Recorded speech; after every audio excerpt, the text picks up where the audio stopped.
In this final part, we'll discuss the checkout form. Yes, I said form.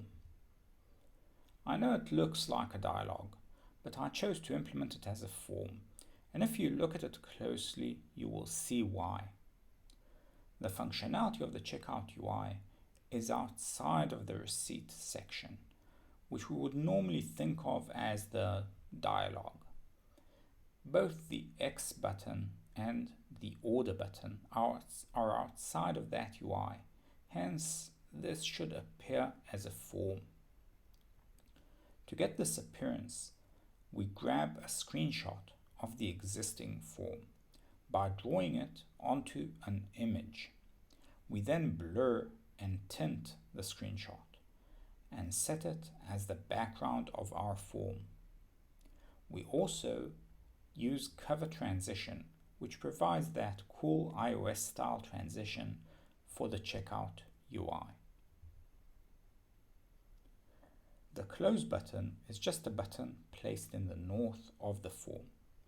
I considered using a toolbar and eventually chose to just place components in the north area.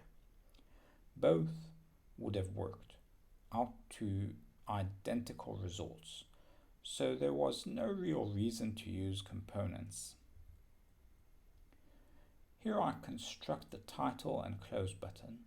It's mostly one long line of code if we ignore the code required to implement the X. The checkout button is placed in the south. Again, not a lot of functionality for that. The dish container code is a bit simplistic. I extracted it to a separate method that just constructs a border layout entry with the image, title, and the price.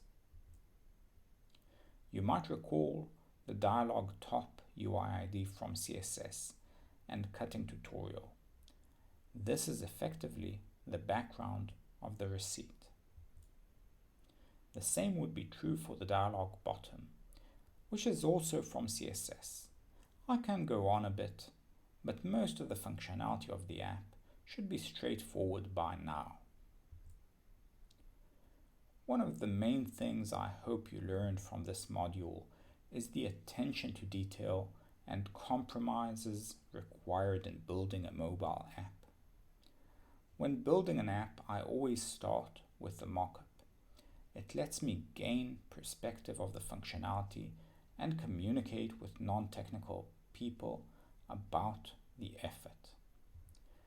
The original PSD looked trivial, but some tricks, like the even-sized container for the grid layout, or even the layout I chose, weren't as simple. Some other effects that might have seemed hard, like the receipt UI, were much easier. Just a 9-piece border.